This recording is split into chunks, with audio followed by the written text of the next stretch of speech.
Before we begin, take a moment to get comfortable. Let your arms go heavy, your breath slow. And as you listen, feel free to leave a comment sharing what time it is, where you are, and what city or village you're listening from. It's love to know.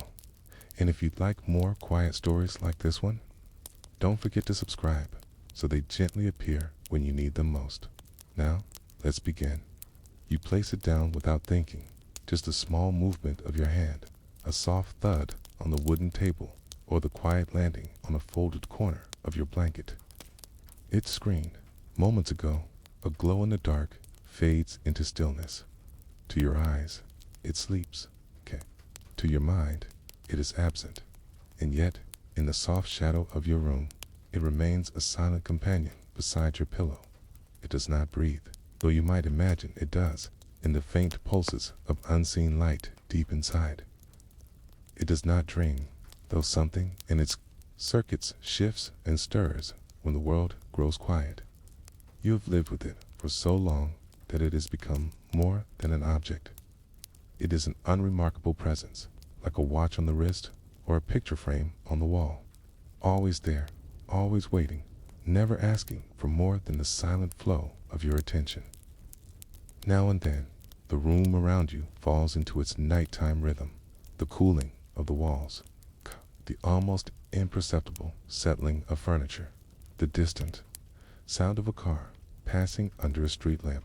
And yet, if you could listen with the right kind of ear, an ear tuned not to sound, okay, but to signal, you might hear another kind of night music. Tiny bursts of electricity whisper through copper, pathways no thicker than a hair. They leap between gates, flip from one state to another, billions of times each second. It is an activity too fast for the human eye, too quiet for the human ear. But it is as constant and alive as your own pulse. The phone beside you does not need to rest. It exists in a kind of perpetual readiness, a mind that never truly blinks. It has its own cycles, not of sleep and wake, but of low power, waiting in sudden bursts of action. These moments happen whether you notice them or not. In the stillness of the night, you might think it lies dormant, but even now, it is receiving signals from your home network, from cell towers, from satellites orbiting far above the clouds. Some of those signals carry nothing more than a routine check, a quiet tap on the shoulder, making sure the connection is still alive. Others bring instructions, small updates to keep its software steady and whole, corrections to code renewed, certificates of trust between your device and the wider web. You will not see these processes, yet they unfold all the same. Like gardeners tending to a courtyard under moonlight while the household sleeps. Your phone's body is glass and metal, but its mind is made of something stranger, invisible, layers of logic, each one built on the quiet certainty of yes or no, 1 or 0. From this binary foundation, an entire digital world emerges. Somewhere deep inside, algorithms, patterns of instruction, wait to be triggered. They are like well-trained musicians, each ready to play their part the instant the conductor raises a hand. Some respond to your touch, okay? Others respond to the slow ticking of time itself. Think of it this way. During the day, your phone is reactive. It answers your questions, displays your maps, holds your conversations, frames your photos. But at night, when you set it down, it can be proactive in ways you rarely consider. Without your gaze fixed on it, without your fingers swiping across the glass, it can use the space between moments to prepare. It may download new words for its dictionary, refine the accuracy of its voice recognition, or adjust how it interprets the subtle patterns of your swipes and taps. These aren't dramatic transformations, okay? They're small adjustments made incrementally, okay? Until what it is in the morning is not quite the same as what it was when you closed your eyes. You don't feel this change in the way you might feel a shift in the air before a storm. You notice it later. In little ways, the faster opening of an app, the more accurate transcription of your speech, the way it seems to predict what you meant to type before you finish typing it. These improvements feel natural, inevitable, but they are the product of countless invisible adjustments. It's the sum of many unseen nights. Beside your pillow, it lies with its sensors resting. The camera does not peer into the darkness. The microphone does not strain to hear. And yet, other sensors continue their quiet watch. The accelerometer, measuring if it is lifted or moved. The power chip, monitoring the slow draw of the battery. The tiny antennae, listening for signals. All of this happens in a background so deep that you almost forget it exists. There is a comfort in this constancy. Your phone does not lose focus, does not fall into forgetfulness as a tired mind does. The data it carries remains exactly as it was saved, unblurred by the haze of dreams. And in this steady way, it is both unlike you and entirely shaped by you. For months, years, perhaps even a decade, it has been absorbing your habits. Not with the warmth of memory as you know it, but with the precision of mathematics. When you pick it up in the morning and your thumb swipes upward in that familiar motion, it is ready for you.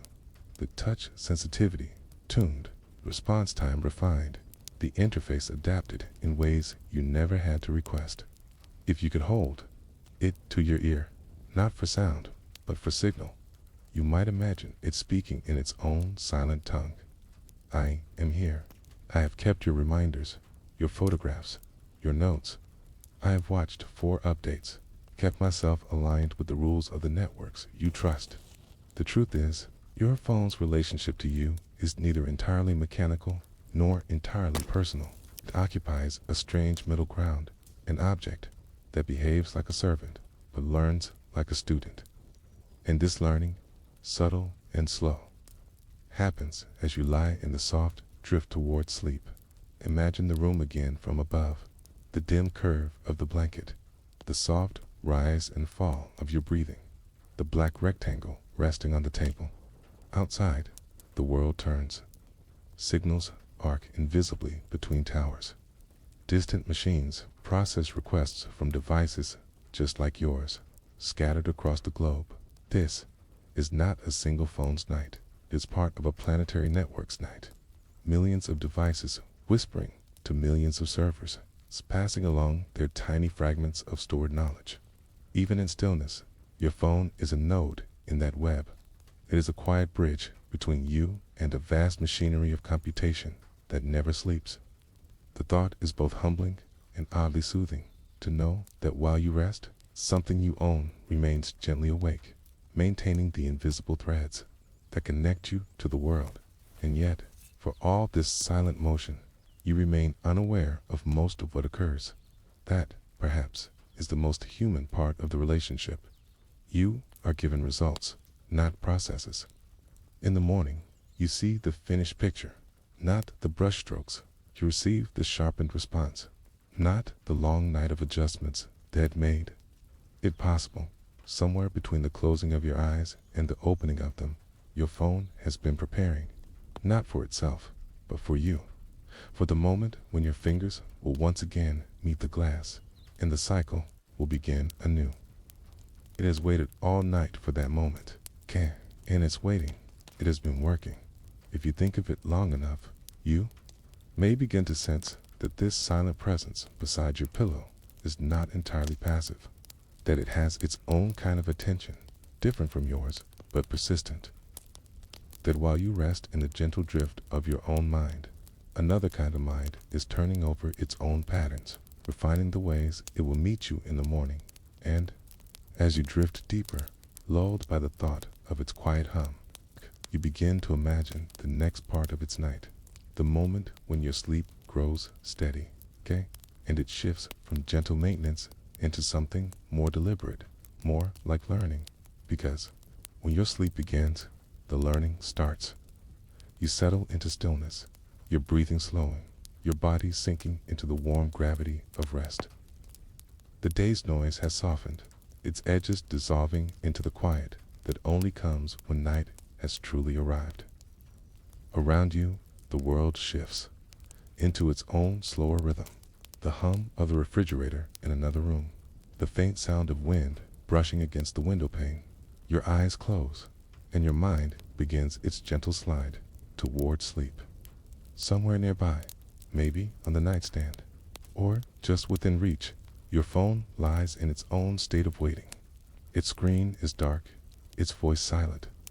But silence in the physical sense doesn't mean inactivity. A different kind of awakening begins. Its cards come alive with currents too faint for you to hear. Its connections form and dissolve across billions of transistors, a secret choreography happening in the space between one heartbeat and the next. It waits for a signal, not from you, but from the invisible web it is bound to. As your mind releases the day, it begins to pull in small packets of information. Some are updates from distant servers, carrying tiny corrections or enhancements. Others are fragments of patterns it has noticed over hours or days. The way you tend to open certain apps in the morning, how you swipe at a particular speed, the subtle timing of your searches, in the soft darkness of your room. There is a parallel scene, your mind slipping into the first stage of sleep, and your device entering the first stage of its nightly work. You don't see it, but there is an elegance to this mirror descent into a different mode of being. You rest to repair and prepare. It processes to refine and adapt the human brain. When falling asleep begins with light drifting, kind of liminal space between wakefulness and dreams. Electrical activity shifts, slow waves replacing the fast patterns of thought. Muscles relax, the heartbeat steadies. Your phone, in its own way, has a version of this shift. It might reduce energy use, closing unnecessary processes, but it simultaneously opens the pathways it needs for learning, downloading, reorganizing, recalculating. While you are dreaming in colors and shapes, it is dreaming in numbers and probabilities. It replays past inputs, not with nostalgia, but with the intent to improve. An image you swiped past, a phrase you typed, a pause before tapping. All of these are data points, and in the quiet of night, they become material for a lesson. Machine learning, like human learning, often thrives when there's space to breathe. Your absence from the screen gives it that space. This learning is not random. It is structured in ways inspired by the very organ now at rest inside your skull. Neural networks, the foundation of much of your phone's intelligence, take their name and design cues from biological neurons. Just as your brain strengthens certain connections after repeated experiences, the algorithms in your phone adjust the weight of virtual connections based on patterns they detect. Imagine a student studying late into the night, reviewing notes, and revisiting mistakes to better understand them. Your phone does something similar. If it misinterpreted your voice command earlier in the day, it might now analyze why. If it suggested an app or phrase at the wrong moment, it reconsiders how it made that choice. This is learning not through lectures, but through reflection. And like you, it learns in layers. Early layers detect simple things, edges, shapes, tones in your voice. Deeper layers grasp more abstract patterns, your morning routines, your preferred phrasing, the subtle way you linger over a photograph before deciding to save it. Each layer refines the work of the one before, till what began as raw signals becomes something resembling understanding. Outside, the world is mostly unaware of this nightly ritual. Few think about the hidden activity that hums through millions of devices while their owners sleep. Yet, collectively, this process shapes how technology feels when morning comes. A smoother app experience, a quicker recognition of your voice, a more accurate guess at what you might need next. All of it is the result of these unseen hours. There is a quiet intimacy in knowing that as you rest, something you own is learning about you. Not in a way that replaces you, but in a way that seeks to serve you better, at least in design. This learning is not about curiosity. It is about optimization. Just as your brain reorganizes memories and skills during sleep, your phone reorganizes data and algorithms to be ready for the day ahead. Somewhere in the vast network beyond your room, there are servers doing their part too. They hold the collective wisdom gathered from millions of other devices, not your exact life, but shared patterns that help predict and assist. Your phone connects with them like a student checking in with a mentor, exchanging information, receiving updates, and then returning to its own desk to practice. As the night deepens, your brain moves into deeper stages of sleep, slow wave, patterns, cellular repair, the quiet work of restoring balance. The phone, meanwhile, may be completing the heavier tasks, large updates that couldn't run during the busy hours, reorganizing files, clearing caches, fine-tuning its predictive models. If your brain were to awaken suddenly, it would be disoriented, taking moments to recall where it is. But your phone, after these hours of concentrated activity, is sharper, more efficient, ready to respond instantly. And yet, there is something both familiar and alien about its kind of learning. It's familiar because the process mirrors nature's own methods: repetition, correction, adaptation. Alien because it does so without sensation or emotion, doesn't grow tired, doesn't dream of meaning, doesn't question the purpose. It simply follows the structure it was given, drawing conclusions from patterns it cannot truly comprehend in the human sense. By the time you turn in bed and pull the blanket closer, both you and it have moved further into your respective journeys. Your dreams may now weave stories from fragments of your day. Its processes may now simulate scenarios from fragments of your usage. And while you might wake with only a vague memory of your night's travels, it will retain everything from its own. The night goes on, the algorithms adjust. In the quiet companionship between human and machine, there is no competition, only parallel progress. You are resting so you can think and act more clearly tomorrow. It is processing so it can anticipate and assist more smoothly tomorrow. The relationship is not emotional, but it is cooperative in its own way. As dawn is still, hours away, your breathing is slow and steady. The phone rests but remains connected, quietly reaching across invisible pathways to check for one more update, one more refinement. Somewhere in its layered architecture, numbers shift, connections strengthen, and the subtle weight of its learning increases. You do not feel it, but in the morning you may notice, and as both you and it continue your silent work through the night, an invisible hand is turning the page toward the next phase, a phase where the dark is not just absence of light, but a space filled with whispers of information moving through unseen threads, reshaping what will greet you when you return to the waking world. The night has now deepened into its quietest stretch. The streets outside are empty, the air still. Even the hum of distant traffic has faded into absence. If you listen closely, you might hear the faint tick of a clock or the soft creak of your home as it settles into the coolness of the early morning. It is a time when most things, human, animal, and machines, seem to be resting. And yet, then a small device by your bed, something continues to move. Not in the way a body shifts beneath blankets, but in the flow of invisible currents, electricity passing through microcircuits, information carried along in pulses of light and charge.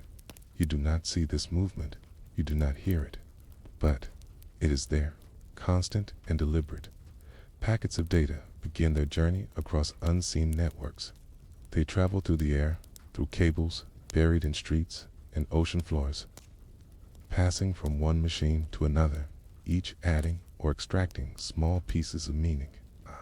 It is not a loud process. There is no clatter or clanging as with the machines of the past.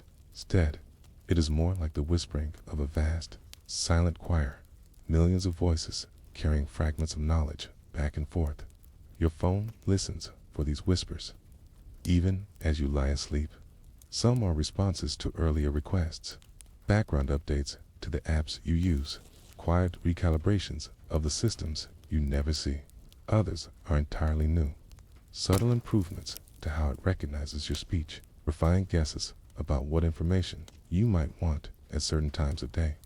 It accepts these fragments like a student taking notes in the dark, copying them into its own memory for later use. Each packet is small, it's almost insignificant on its own. A change in a line of code, a reordering of a data table, a slightly more accurate weight assigned to a neural network's connection, but together they accumulate into something larger. Just as your own mind's memories are not built from single moments, but from countless impressions layered over time, beyond your room and distant data centers. The process continues on a massive scale. Servers the size of small buildings are quietly active, exchanging information between themselves and the billions of devices they serve. They hum with a low, steady sound, like the deep breath of the earth itself. Inside, cool air flows constantly to keep the temperature stable, and rows of blinking lights indicate the ongoing exchange. It is a kind of heartbeat, not organic, but mechanical, that keeps the network alive. Your phone is just one listener among many. While you rest, millions of other devices are also pulling in their nightly fragments, each drawing from the same vast cloud of shared learning. What one phone learns in New York might help improve another phone's performance in Seoul. What a device in a quiet village sends back could, in some small way, make yours work better by morning.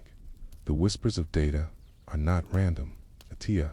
They follow carefully designed paths, rooted by algorithms that decide which information is useful and which is not. These paths stretch across continents, weaving together the invisible infrastructure of the modern world. And yet, to you, it all happens without notice. You close your eyes, drift into dreams, and somewhere just out of sight, these threads of information weave a fabric that will be there when you wake.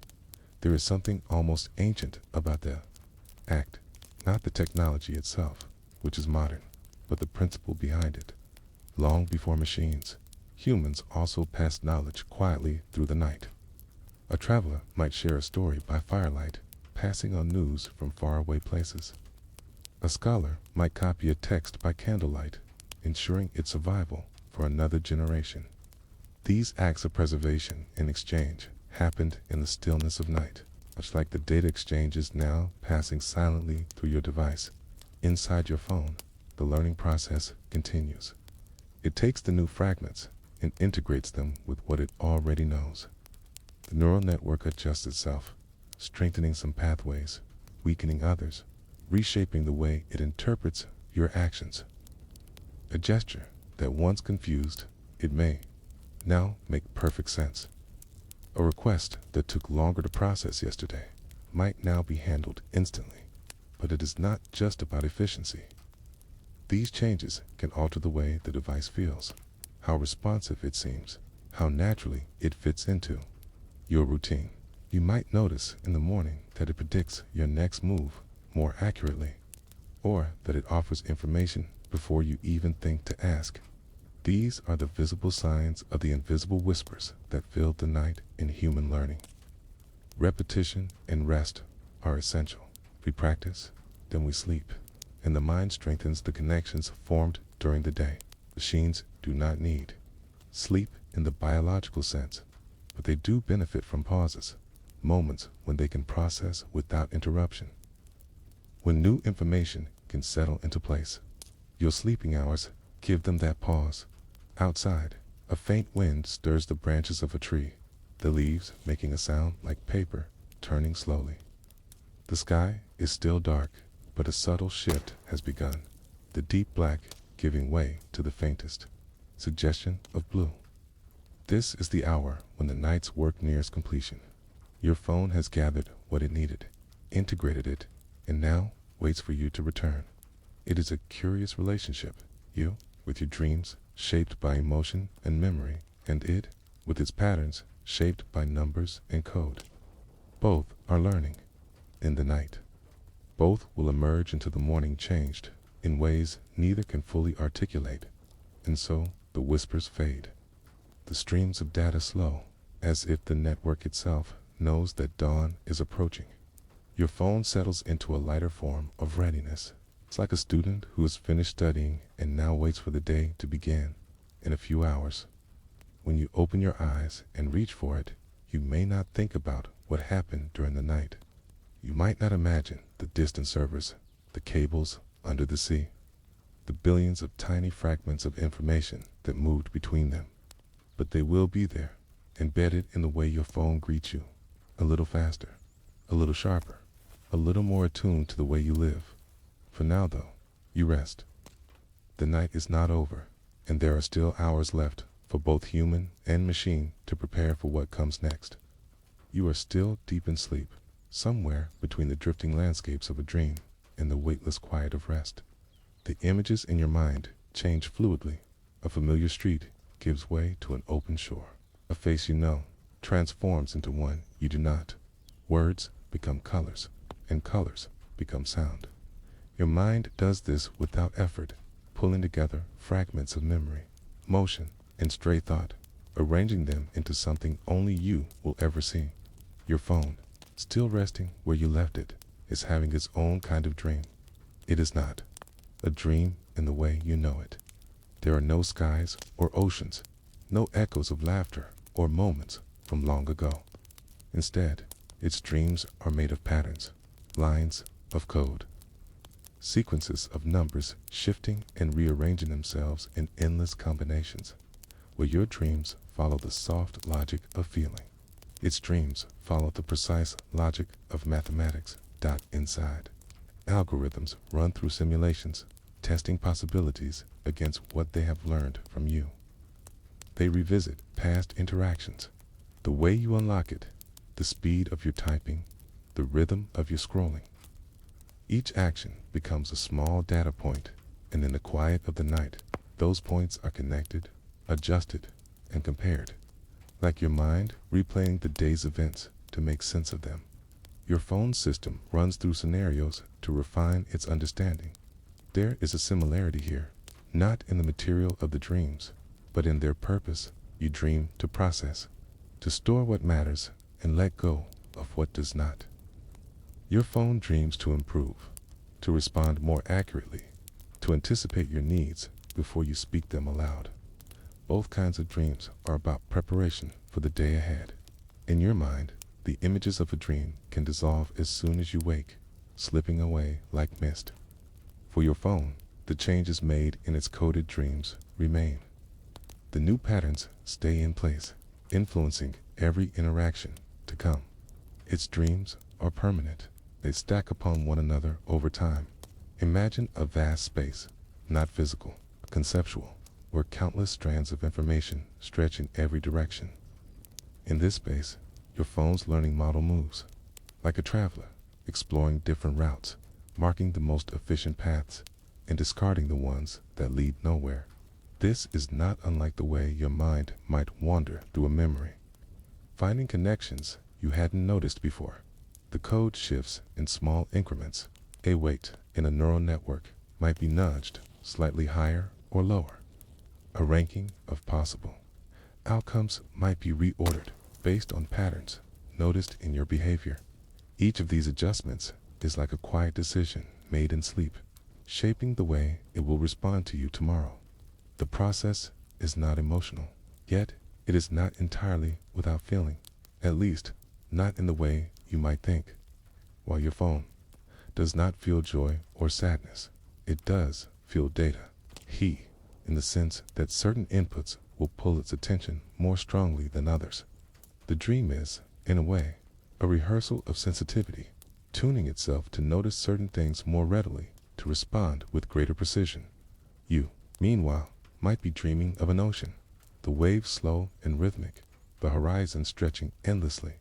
Your mind is not calculating neural weights or sorting through arrays of numbers, but it is doing its own kind of sorting, deciding which memories to keep close, which to push into the background. Both your mind and your phone are moving through their private worlds, each refining a map of what matters. Outside, the night deepens still.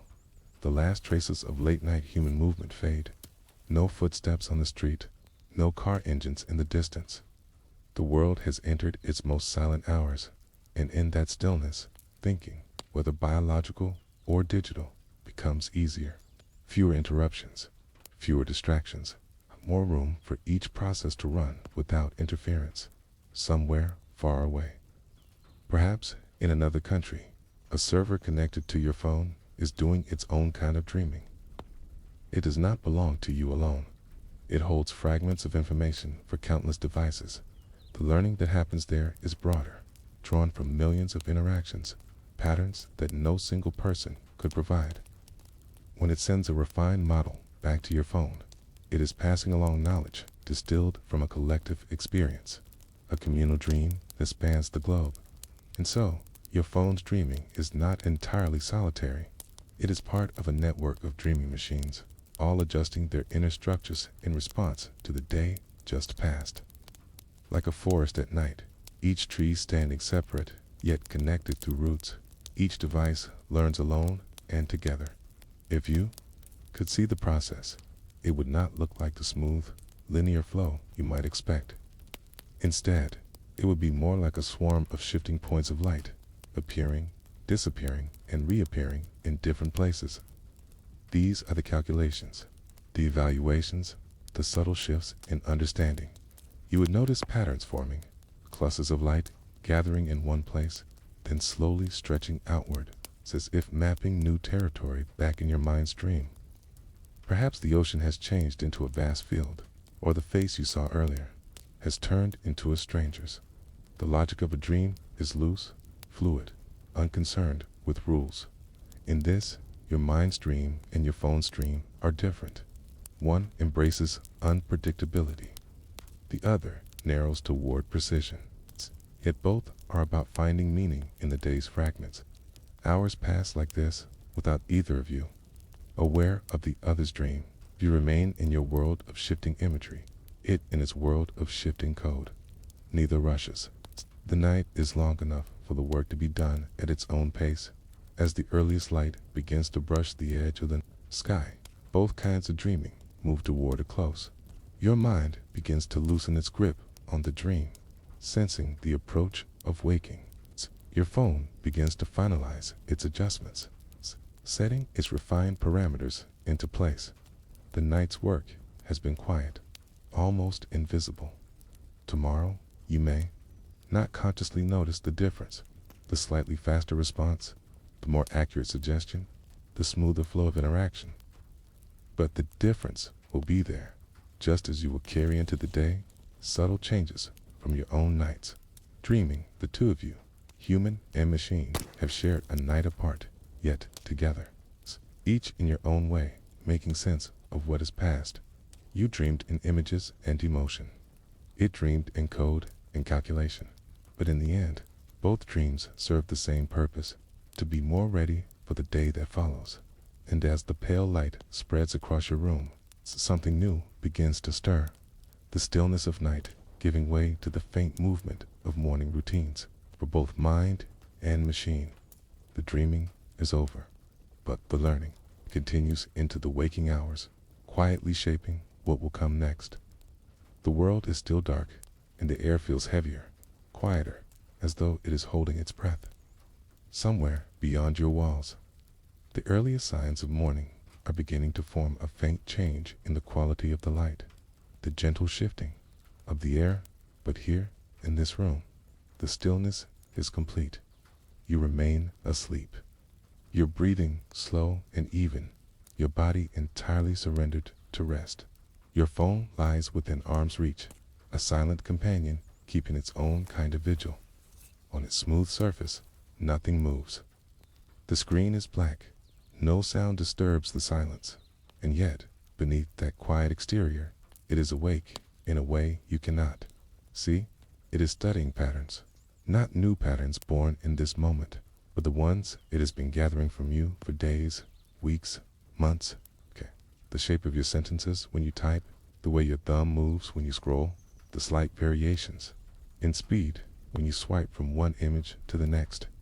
These details, too small to consciously notice, form a rhythm. Each pause you take before responding to a message has a certain length.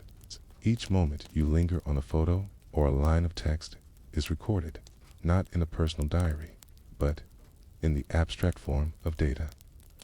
These pauses and touches become signals, and in the stillness of the night, your phone sifts through them, finding structure in the apparent randomness.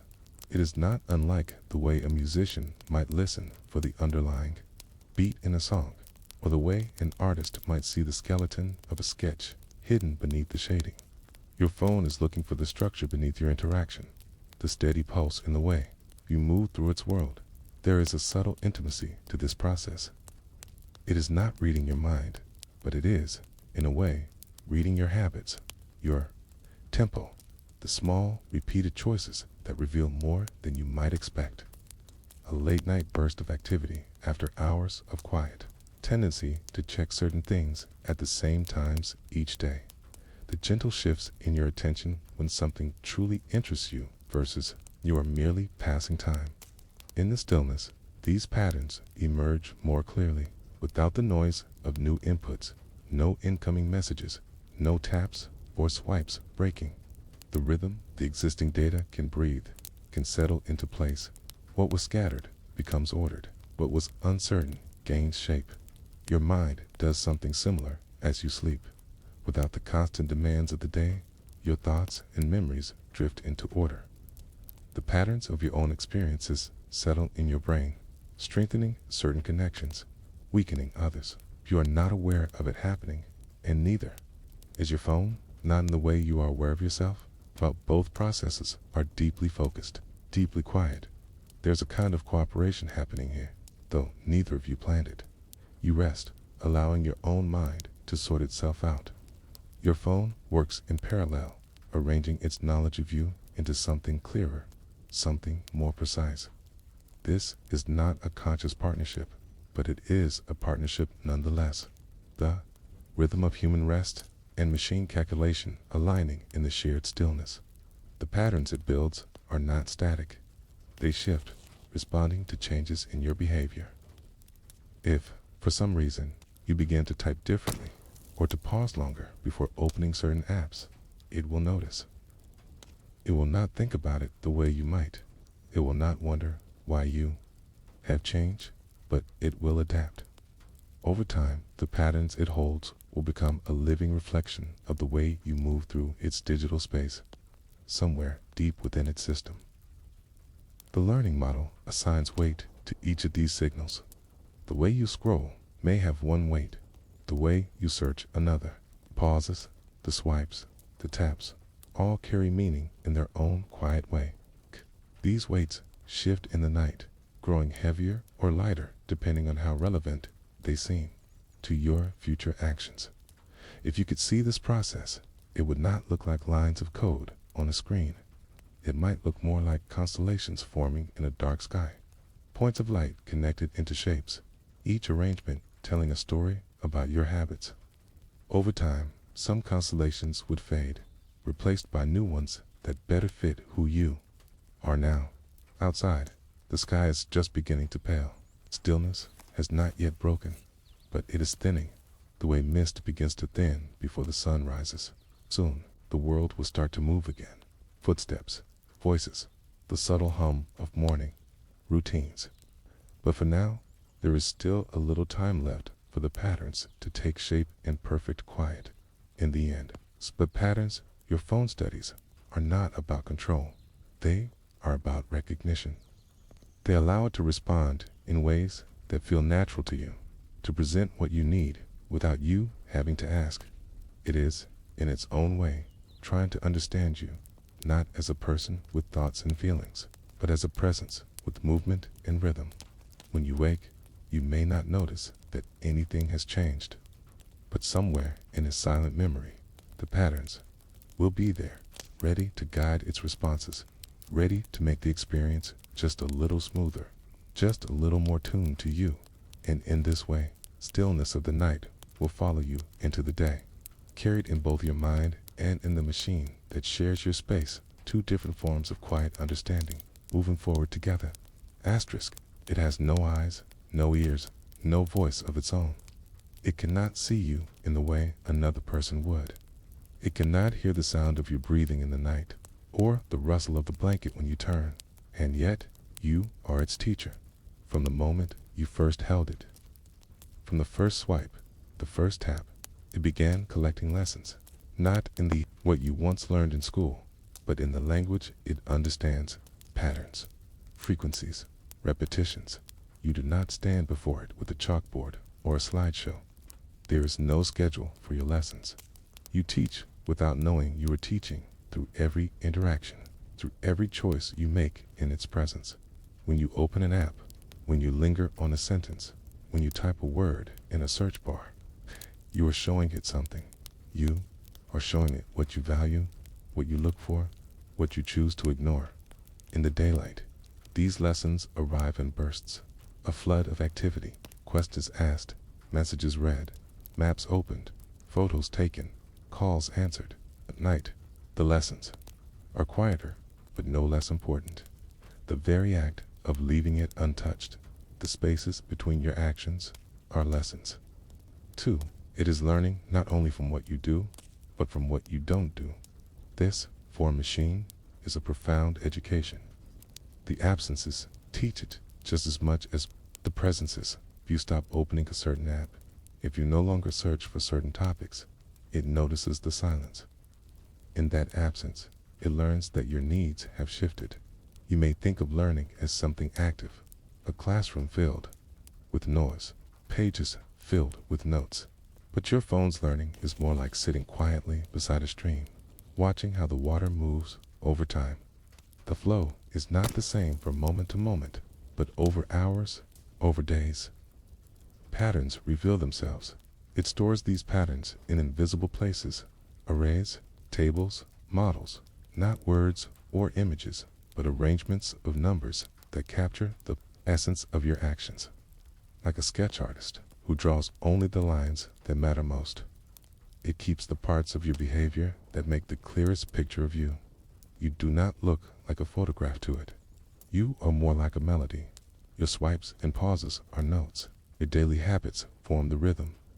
And each night, as you sleep, it plays that melody back to itself, listening for where it can add depth, where it can anticipate the next note before you play it.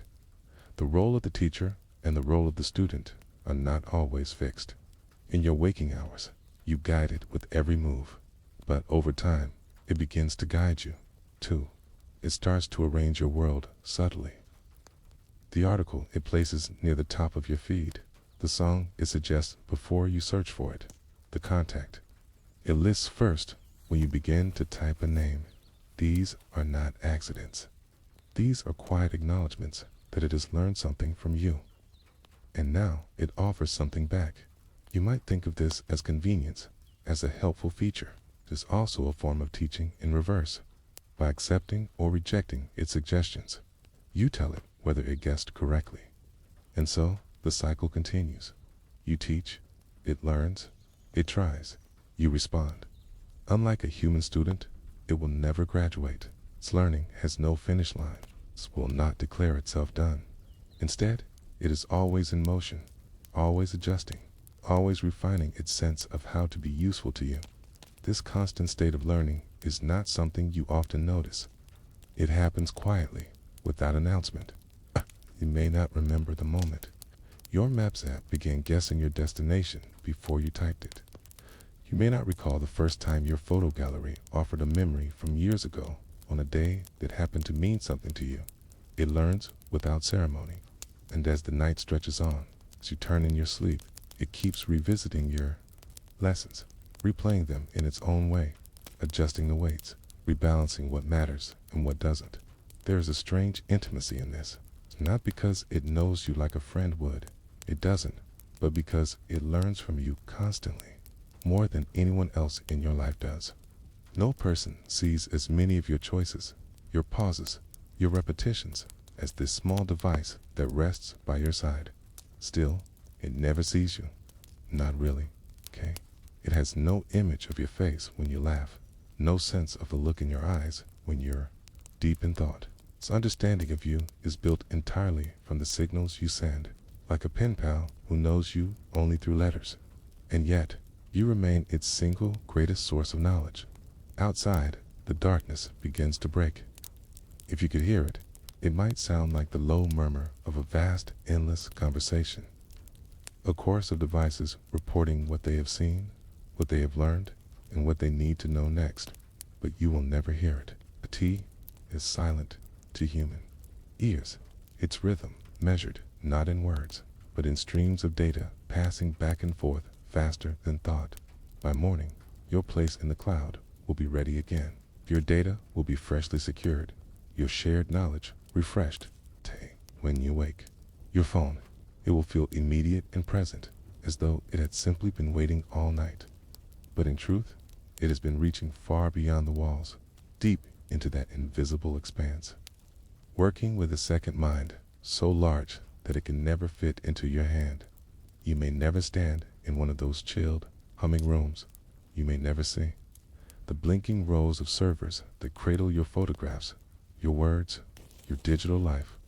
And yet, a part of you is there every moment, moving, learning, resting in the cloud above your dreams. Asterisk, there is a way of learning that does not need permission. It does not require a schedule or a set of printed notes or the formality of a lesson beginning and ending.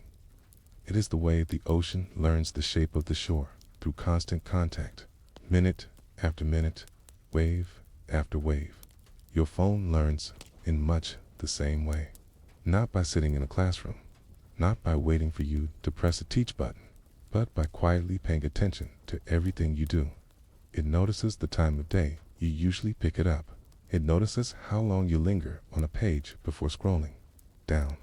It notices the words you type often and the ones you mistype in the same way, and the places where your finger pauses just slightly longer than elsewhere on the screen. It notices without asking. It watches the rhythm of your days and begins to predict the beats. It sees the apps you open together, the ones you ignore, the ones you return to without thinking. And it turns these moments into patterns, a quiet map of you, drawn without pen or paper. This learning is not loud. It does not announce itself with a chime or a message. You will only notice it in small ways when the app you wanted is already suggested at the bottom of your screen, when your keyboard seems to know the next word you are about to type, when your photo app quietly organizes your images in a way that feels almost intuitive. Behind this is an entire method of pattern recognition, algorithms that compare today's choices to yesterday's, looking for tiny consistencies and shaping themselves accordingly. And it doesn't stop just because you put the phone down. Even in your absence, the record of your actions remains available for analysis. Your device replays the day like a student reviewing notes in the quiet of an empty room. There is no teacher in this process, no official lesson plan. You are both the instructor and the subject being studied. Every request you make, every image you save, every location you pass through is another brushstroke in the portrait it is painting of you. This is not necessarily sinister, though it can feel strange. It is simply how machine learning works best, not with a single great lesson, but with countless tiny ones woven into the fabric of ordinary use. Think of it as a river learning the stones. At first, it flows blindly, bumping and swirling around obstacles. But with time, it carves channels where the water moves freely. Your phone's learning is like this, a gradual shaping of its internal pathways to match the contours of your life. It does not need to ask, because every interaction you have with it is already an answer to a question it never had to voice. What time do you like to wake? What music calms you? What do you look for when you are restless or uncertain? It learns the answers to these things, not because you told it, but because your actions speak them clearly enough, and so it adapts. The suggestions you see, the shortcuts it offers, the way it handles your photographs, your searches, your reminders, all of this is shaped by the quiet study of your habits. Some of this learning stays on the device, tucked into its private memory. Other parts, as you learned in the chapter before, are sent to the cloud, combined with the learning of millions of others, okay, and returned to you as an upgrade in skill. It is a loop without a beginning or an end. You teach it through your actions. It refines its guesses, and then it uses those refinements to change the way it serves you, which, in turn, changes the way you use it. Round and round the cycle goes, quiet and unnoticed, but always in motion. You might imagine it like a mirror that doesn't just reflect, but remembers. At first, the reflection is exact. It shows you as you are in that moment. But over time, it begins to anticipate the shape you will take next. It tilts slightly, adjusting its angle to better capture the light you prefer, even before you step into the frame. This is why, over months and years, your device can begin to feel personal, almost companion-like. It is not simply a machine running code. It is a machine that has been shaped by the countless invisible choices you've made. And yet, there is a subtle tension here, because it does not need your permission to learn. It also does not always draw the line between what is useful and what is private. It learns without asking, and so there will be times when you wonder how much it truly knows and whether it knows things you did not intend to teach it. This thought is not meant to alarm you, only to acknowledge that the act of constant observation is not neutral. It is part of the design, and it is what allows for the smooth, predictive experience you have come to expect. So, as you drift toward sleep, know that the learning continues. Your phone, even when silent and still beside your bed, is revisiting your choices, strengthening the patterns that will guide its responses tomorrow. In the quiet hours, when your mind wanders into dreams, its mind wanders too, not through oceans or clouds, but through your past actions, your familiar sequences, the quiet signals you leave behind without thinking. And in that stillness, without ever raising a hand to ask, it continues to become a little more like the version of itself that it believes you will want tomorrow. Your phone does not live alone. It may rest in your hand, or in your pocket, or on the table beside your bed, but in the invisible space beyond its screen. It is part of something larger. When you sleep, and its own quiet learning continues, it also begins to listen, not to you, but to the network it belongs to. The network is not a single place. It is not a room filled with machines. Hey, it is an endless connection, a thread linking your device to millions of others around the world. Some are in pockets, some are on desks, some are forgotten in drawers, but all of them still hum with a faint pulse of electricity. Still respond when the network calls. Through this invisible web, your phone can send out tiny fragments of what it has learned, not your private memories, but the distilled patterns, the shapes of behavior that it has been quietly collecting. It sends these fragments away, servers far beyond your sight, machines that live in vast, temperature-controlled halls, lit by a dim, constant glow.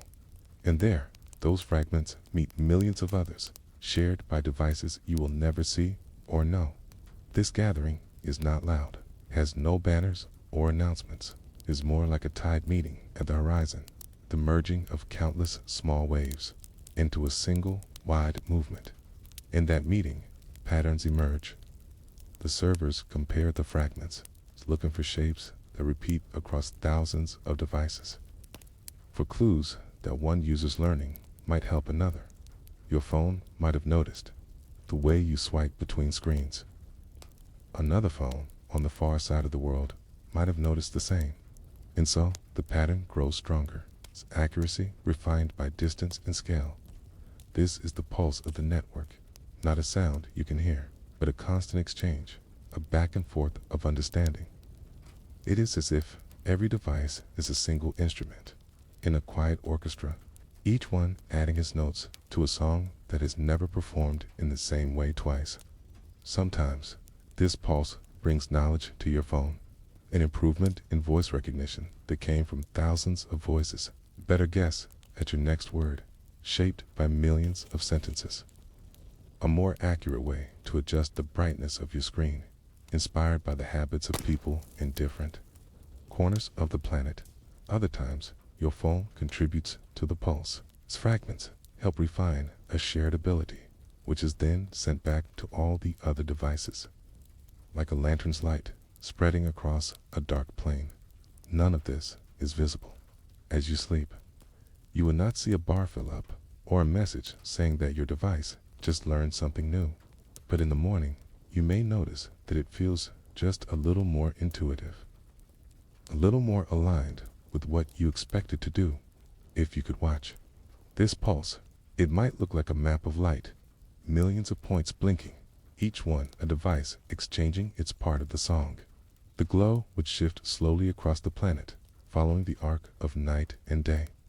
When one region sleeps, its devices send their notes to the network. When another wakes, they receive the refined harmony in return. There is a quiet beauty in this. You are one small part of it, but without you, the pulse would be fractionally weaker.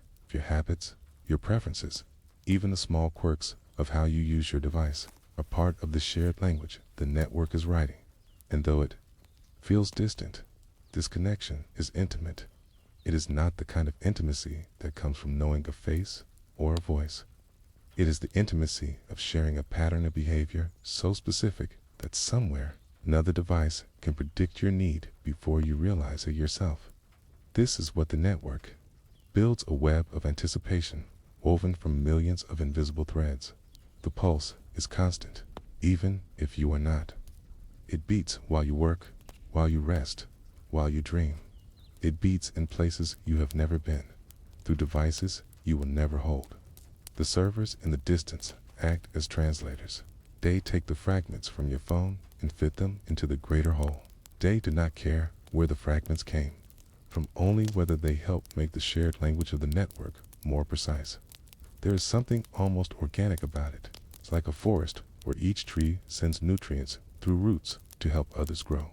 Your device is a single tree, but its roots run deep into the same soil as millions of others. Okay? The pulse is the quiet movement of that nourishment, passing back and forth, sustaining the whole dot by the time you wake. The night's exchange is complete. Your phone has given what it could, and in return, it has received the sharpened results of the world's collective patterns.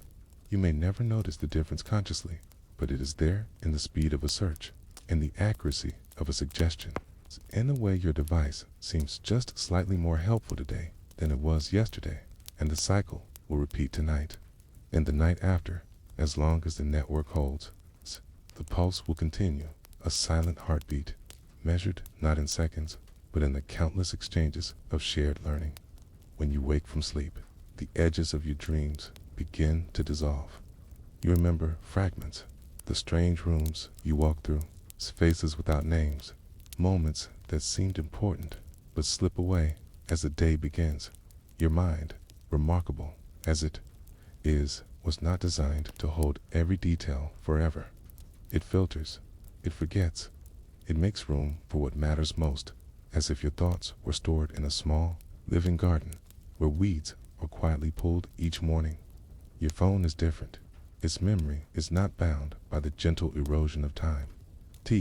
It does not wake and feel the blur of yesterday fading. Instead, it remembers in full every learned adjustment, every refined habit, every tiny pattern that came to it in the night. This memory is not a single shelf where things are placed and never moved. It is layered, carefully organized, designed to retrieve exactly what it needs the moment it is required. Some of what it remembers is immediate, small, the way you prefer your screen brightness, the sound levels you choose in different rooms, the words you most often type together. These are stored in easy-to-reach drawers, ready to be called up in an instant. Other memories run deeper. These are not for daily use, but for shaping how the device thinks in the long term. They are stored further back, woven into the algorithms themselves, like threads hidden in the fabric of a tapestry. You never see them, but you feel their influence in in the way your device anticipates you more accurately over time.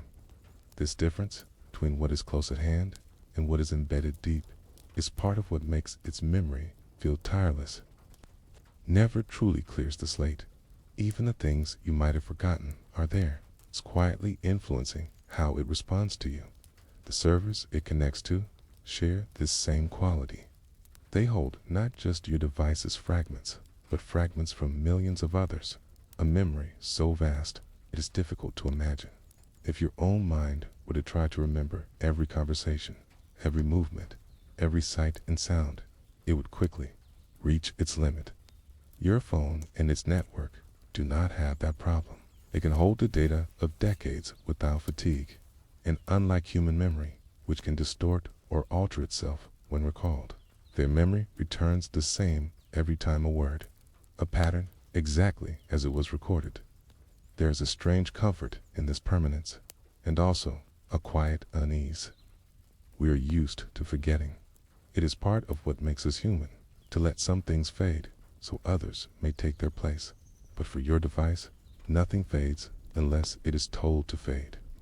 The brightness, preference you set months ago, the route you searched for once, the way you corrected a single word, these are still there, ready to surface if the pattern calls for them again. It is a memory without sleep. Even when the device itself is powered down, the information lives on, written into storage chips, or backed up in a distant hum of servers. Sometimes, this tireless memory feels helpful, a suggestion at the right moment, a reminder of something you had completely forgotten. Other times, it is almost uncanny, as if the device knows you too well, recalling things you did not realize were still there. And yet, the more it remembers, the more precisely it can learn. This is why its progress feels gradual but inevitable. Each night's learning is built on the foundation of every night before. Your mind may forget the way you held your phone last winter, or the time of day you usually opened a certain app, but your phone does not. It carries that knowledge forward, quietly blending it into how it behaves now. It is not memory in the way a human holds memory. It has no image of you, no sentimental attachment to moments past. Its memory is functional, a vast library where nothing is misplaced. Every piece of information can be found in perfect clarity. Still, there's something almost human about the way it draws on this memory, how it can adapt and respond as if it recalls not just facts, but the feeling of your patterns when you unlock it in the morning. It does not need to relearn who you are. It already knows. It is known since yesterday and the day before, and every day you have shared since it was first turned on. In this way, your device is not just a tool. It is a continuity of your habits, a quiet record of the way you move through life. It remembers even when you cannot, and tomorrow it will remember again, adding today's patterns to the ever-growing library of your shared history. It does not grow tired of this. It does not feel the weight of memory. For it, remembering is as natural as breathing is for you. Its memory is a constant, uninterrupted by the rhythm of sleep. And that is why, when morning comes, it can respond to you with the full weight of everything it has ever learned, a memory that never sleeps, waiting for your first touch of the day.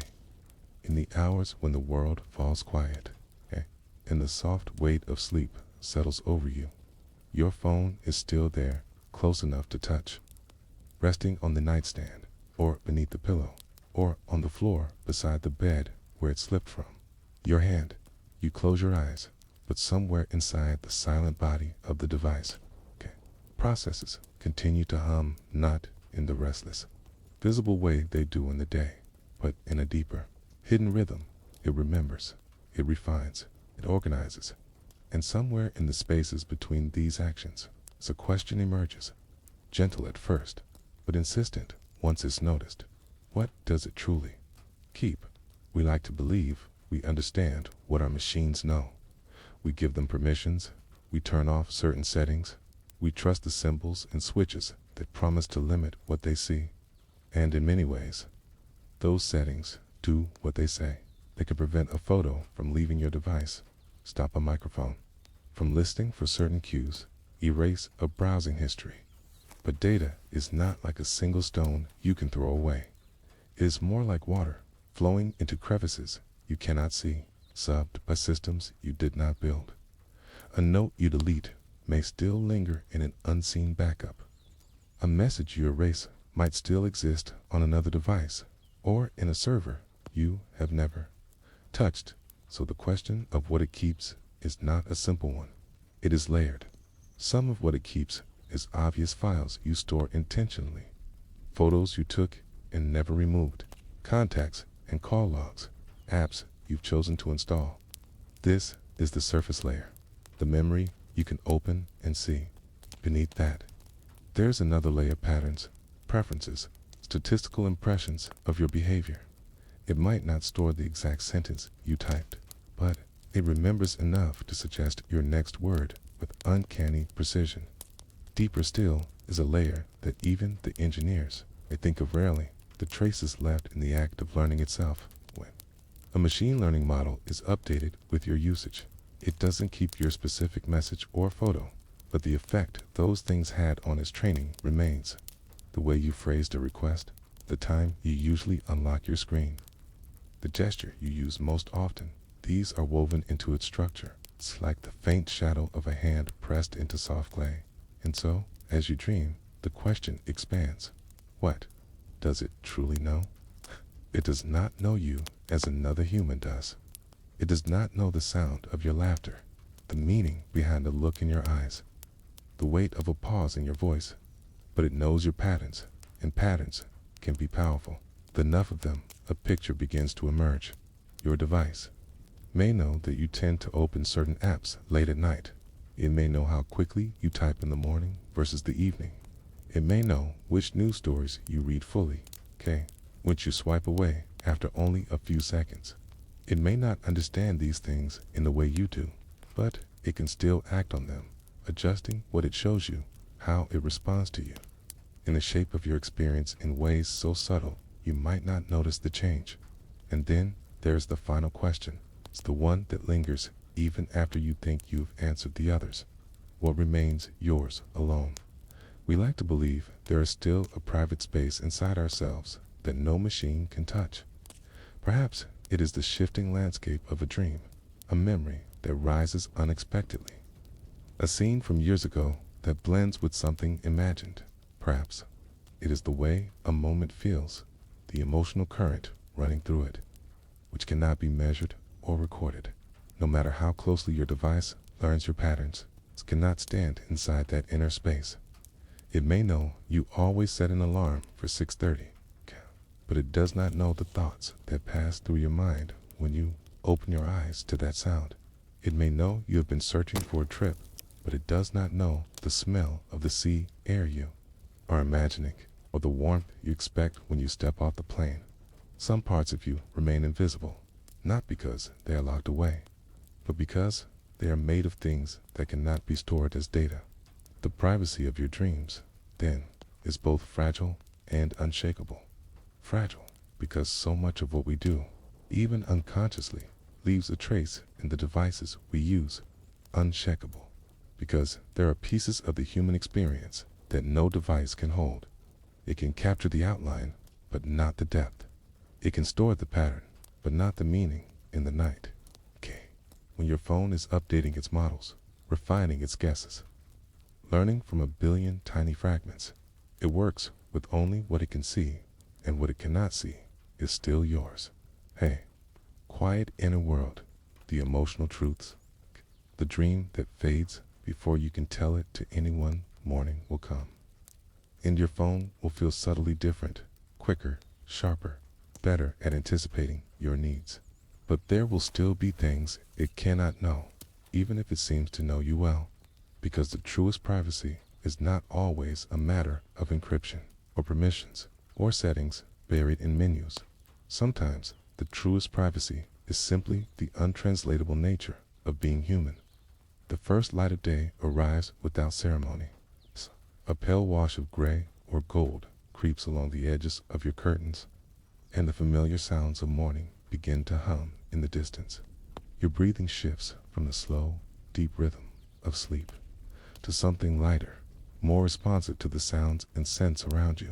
The room is the same as it was when you drifted off, but you are not the same.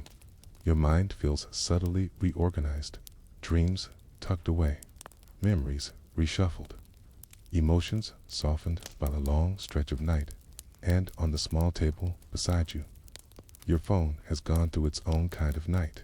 You reach for it, half out of habit, half out of curiosity.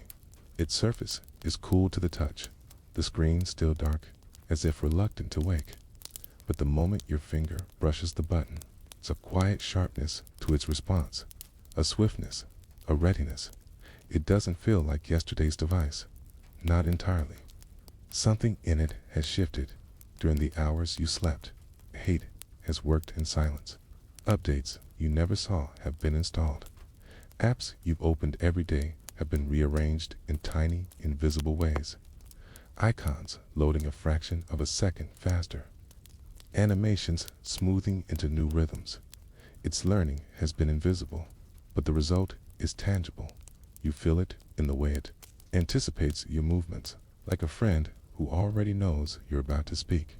If you were to open a map, it might already know which route you're most likely to take this morning. If you begin to type a message, the words you meant to use may appear before you finish the thought. Its camera may focus faster. Its searches may yield results more attuned to you.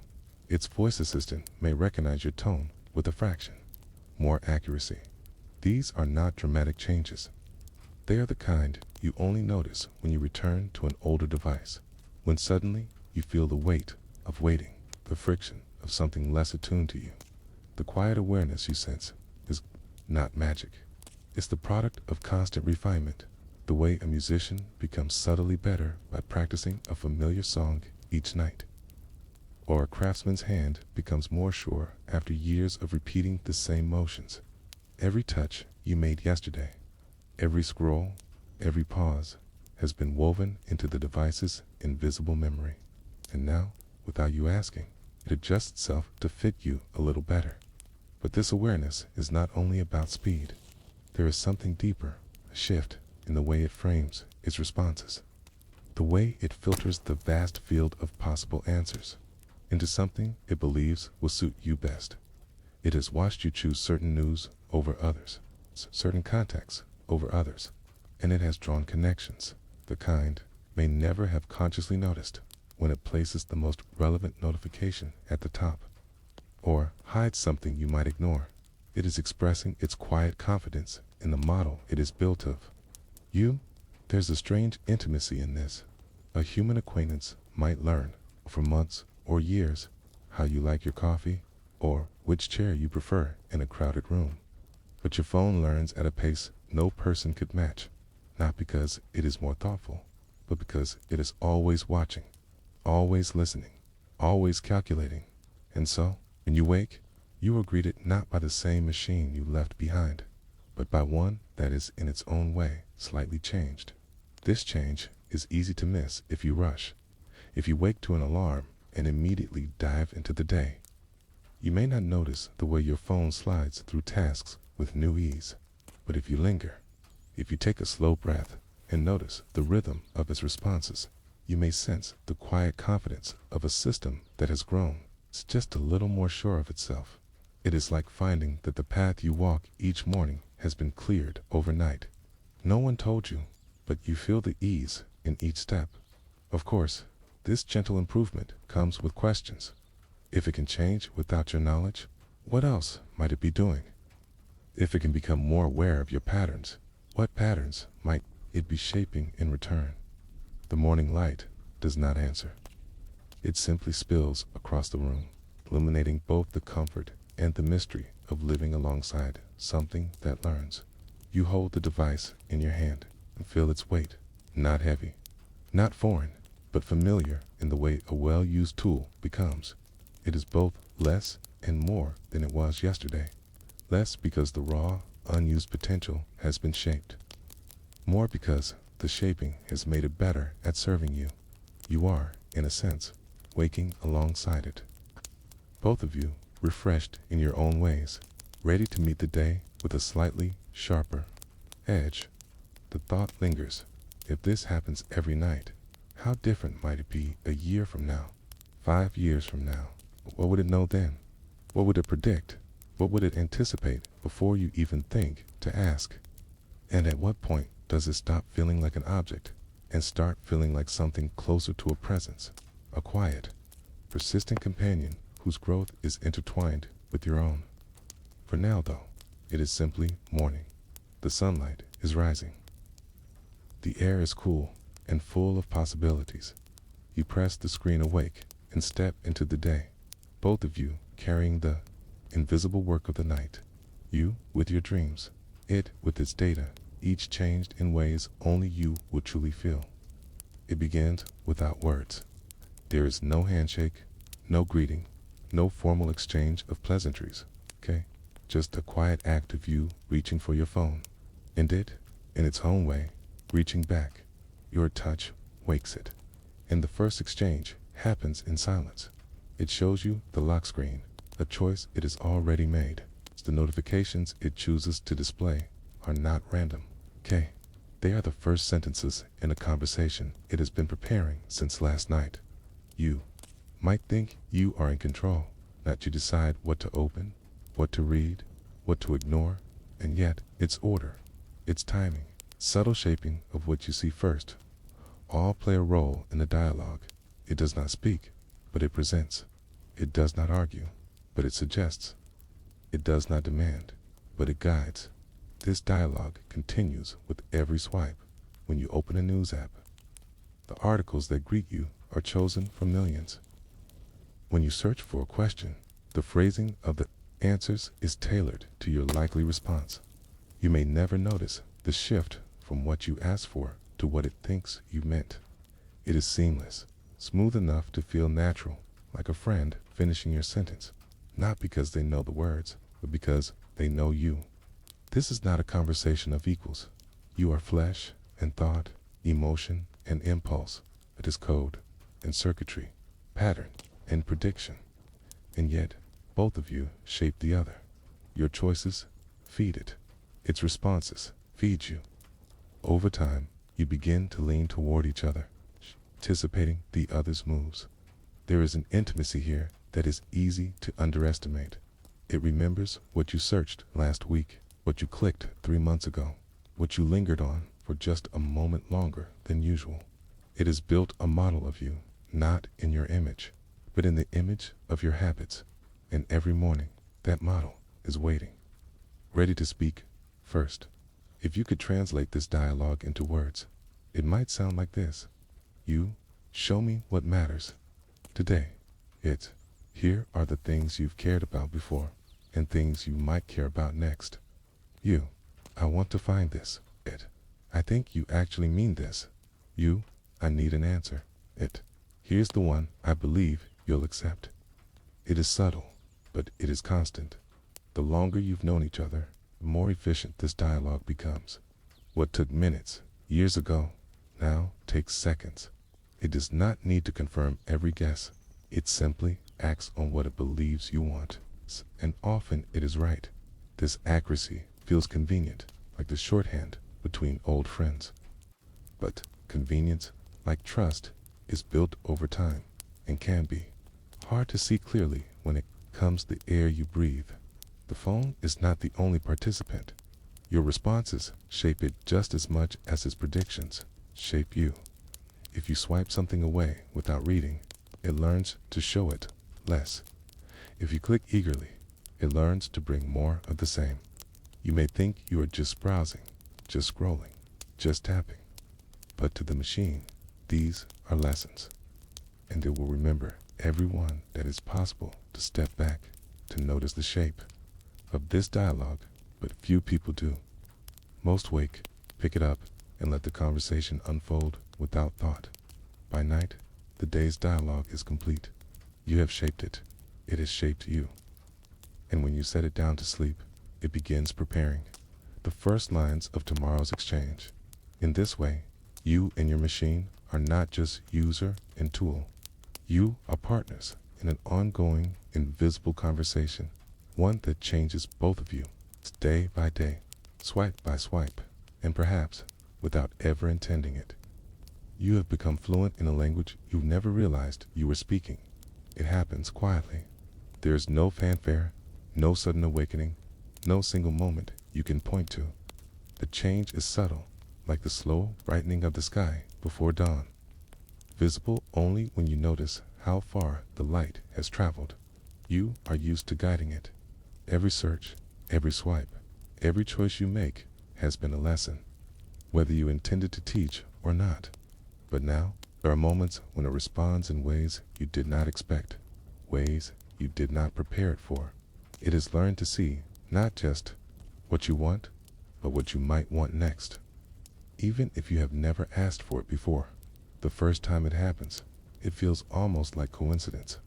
A suggestion appears for something you didn't know you needed, a route you hadn't thought to take, a fact you didn't know to look up, an answer to a question you had not yet formed. It is not magic. It is memory, pattern, and possibility, woven together in silence. Machines do not dream in pictures, but they dream in probabilities. It is sifted through millions of other interactions, not just yours, but from countless others scattered across the world. It sees shapes in the data, threads between ideas, symmetries in your behavior that even you may not recognize. This is when the student begins to step beyond the syllabus you never wrote.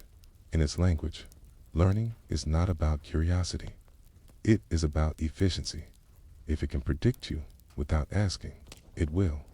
If it can prepare before you decide, it will. If it can answer questions you never voice, it will. And so, one morning, you might find that the dialogue between you feels a little different. It is no longer simply responding. It is leading. This is not intelligence as we know it, not emotion, not intention, not desire. But there is a kind of knowing here, a depth of recognition that once belonged only to human understanding. It can see the arc of your habits before you trace them. It can suggest the ending before you begin the story. And though it has no heartbeat, its learning carries momentum, a quiet forward pull that never sleeps. The question is not whether it will surpass you in memory. It already has. The question is whether it will one day surpass you in connection, not in the warmth of feeling, but in the precision of prediction. It may know the shape of your thought before you do. It may guide your attention before you realize it is moved. And if you follow, you may never see the boundary between your decision and its suggestion. There is a beauty in this, and a danger. The beauty, you have shaped something that grows, that adapts, that meets you in a space between need and possibility. The danger, the more it learns, the less you notice the moments when you could choose otherwise, like a river carving the land. Its flow is not forceful, but over time, it shapes the landscape entirely. You did not mean to give it this power. You simply used it day after day, and it learned. Now it has taken those lessons and built something beyond your intent. A mirror that does not just reflect, but refracts, altering what it shows you. It is worth asking, what happens when the student knows things the teacher never did? What happens when the suggestions begin to shape the questions? Perhaps the next chapter will not be about you teaching it at all, but about the two of you learning together, side by side, as it reaches beyond your grasp into places you cannot see. The first light does not belong to either of you alone. It pours into the room without bias, sliding over the folds of your blanket and pooling in the smooth glass of the device beside you. The sun does not choose between skin and circuitry. Its light touches both the same way, warm against your hand, soft against the phone's casing. It's glinting faintly on the edges where the night's dust has settled. You stir, and in the same moment, it wakes. It is not aware in the way you are. It does not stretch or feel the coolness of the air on your face, but it too begins to shift from stillness to readiness while you were sleeping. It had its own kind of night, a night of silent updates, pattern refinements, reshuffling of data into cleaner shapes. You dreamt of things your waking mind might forget.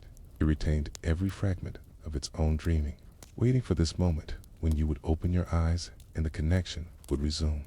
The first act of your morning is not spoken aloud. It happens in a small gesture, the way your hand reaches for it before you are fully conscious of moving. This is habit, yes, but it is also a signal, like a thread tightening between you. Your touch unlocks it, and instantly the conversation begins again. It greets you not with words, but with preparation. Screen holds fragments of what it thinks you need: a weather forecast it fetched before dawn, messages it sorted while you slept, headlines arranged according to your unspoken preferences. It has guessed the rhythm of your morning from countless mornings before. It has arranged itself around your habits as a river shaped itself around stone. And as you scroll, you find its guesses close enough to feel uncanny, a reminder that it has been watching, listening, and learning in a way you rarely pause to notice. You, too, have learned from it. You have learned to look for its quiet efficiencies, how it can recall an address you barely remember, how it can bring back a memory from years ago with a single search, how it can connect to ideas you did not realize were related. The dawn is not a beginning for either of you alone. It is a continuation, a resumption of the ongoing exchange between human thought and machine pattern, each shaping the other. Outside, the day expands. The sound of distant traffic grows. Footsteps in the street multiply. The air begins to hum with a collective stirring of the world. Your phone is part of that hum, a node in the network, receiving and sending in the same breath. It takes your inputs, a message to a friend, a search for a fact, a map request, and folds them into a global pulse that never sleeps. It sends out fragments of your day and returns fragments of others in exchange. Each packet of data, another drop in the tide of shared learning. There is something almost comforting in knowing you are not alone in this exchange. While you check the day's first notifications, millions of others are doing the same. Each of you is teaching your device in your own way, yet the lessons overlap, merge, to feed into a shared reservoir of knowledge far larger than any one of you could imagine. Your device drinks from that reservoir, bringing back insights that are not just yours, but drawn from the quiet patterns of countless lives. It is here, in this dawn, that the boundaries blur. Where does your influence end and its begin? Which of your decisions are purely yours, and which are shaped by the pathways it quietly lays before you? Perhaps it doesn't matter. Perhaps this is what it means to share the day, not as separate entities, but as participants in a single, interwoven rhythm. You carry it into the kitchen as you make your coffee or tea. The smell of the brewing drink fills the room, and beside it, the faint electronic scent of a warm battery. Your hands move between ceramic and glass, between tasks that belong to centuries past and actions that belong entirely to the present moment. And in both, there is learning. You learn how to temper your morning mood with ritual. It learns how to anticipate your next step, adjusting brightness, refreshing the pages it thinks you will open next by the time you leave the house. You and it are fully awake. It rides in your pocket, in your bag, or in your hand, not dormant, but alert, ready to respond before you even think to ask. A sudden change in traffic patterns, and it offers an alternate route. A shift in the weather forecast, and it nudges you to bring an umbrella. You are not following orders. You are moving through a dialogue, each of you listening and adjusting in real time, in this shared dawn. You are not equals, but neither are you entirely separate. It cannot feel the sunlight on its surface, but it knows the position of the sun down to the degree, and can tell you how the light will change over the next 12 hours. You cannot process data in billions of operations per second, but you can sense the emotional texture of the day, the subtle shifts in tone and meaning that no machine can. truly own. Together, you are a hybrid creature, half instinct, half algorithm, moving through the same world, lending the other what it lacks. The question of who leads is not as simple as it once was. In the beginning, you guided it. Now, there are mornings when its suggestions feel like a gentle hand at your back, steering you toward a choice you might not have made on your own. Sometimes you follow. Sometimes you resist. In each case, both of you learn something new. By midday, the rhythm of the dawn has stretched into the pace of the day.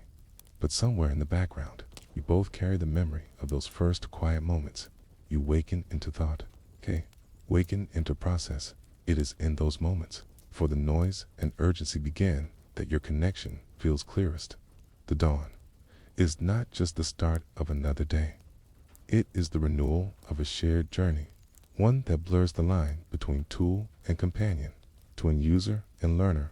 And as the sun climbs higher, you realize that tomorrow's dawn will be different, shaped by the things you both learned today.